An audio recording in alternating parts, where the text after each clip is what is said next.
representative from the Federación de Organizaciones Indígenas del Napo. I now invite the representative from the Organización Pribumi Papua Barat, OPPB.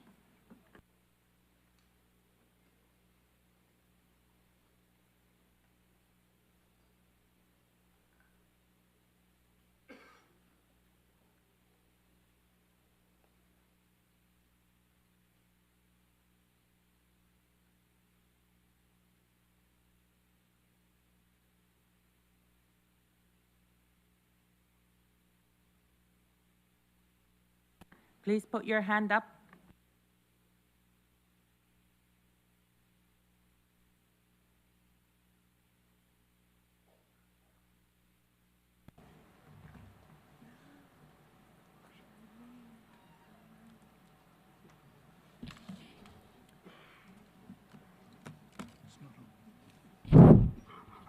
Okay, thank you.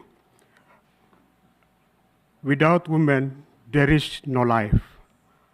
Madam Chair, Papuan is make a new colonial territory of the Indonesia through the Sukarno racist policy on December 1961 until now. Is known as Trikora. Indonesian has implemented autonomy since 1969 with a context centralistic policy and then crime with various military operation. In 2001 and 2021, Indonesian also used term special autonomy, but the law was centralistic. There is an act of violence of the Indonesian constitution with the context independent is the right of all nations and colonialism must be abolished. Indonesian still colonializing Papua. The current state policy is a policy of the seizing the land of indigenous people with the systematic and violence means condition military operation, occupation, and destroying the life of indigenous people. This month, due to a military operation, Indonesian shoot 2 children, a 13 years old boy and a 6-year-old girl in Intan Jaya, Papua. Crime also still commit as a result of the military operation. 17,000 people were displaced, most them women and children. Indonesian always drop bomb from the air and then firing at random during the operation. As long as Indonesian is still in Papua and the colonization Papua, children and women.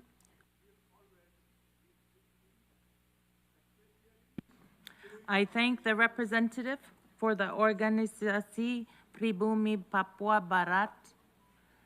Distinguished delegates, I implore on your cooperation to sit in spots designated for your organization or your nation. I now call upon the representative for Indonesia.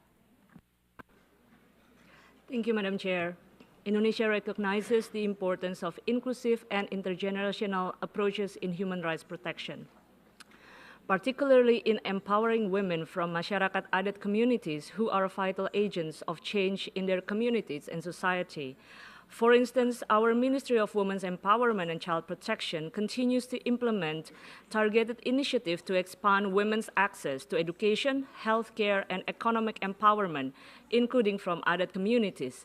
Therefore, we regret that irresponsible rhetoric by one of the participants was heard today in this forum.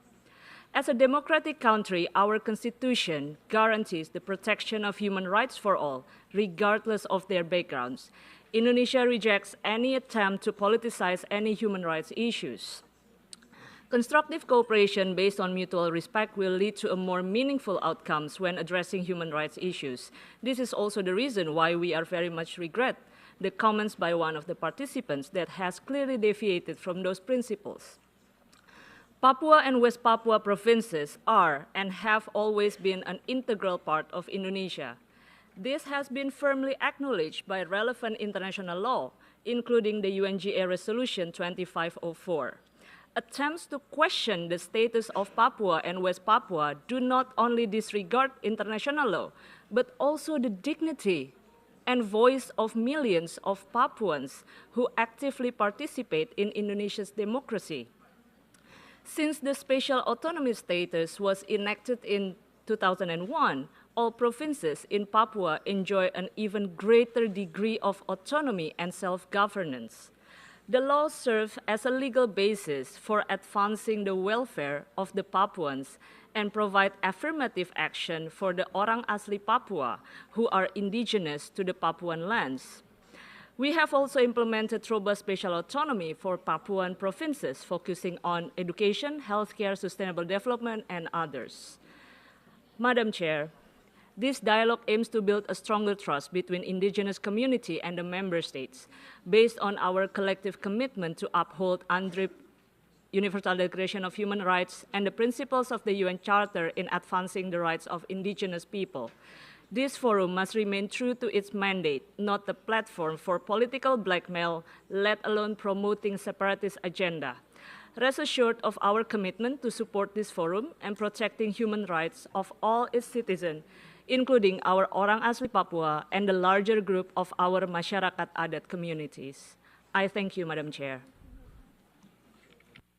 I thank the representative for Indonesia. I now call upon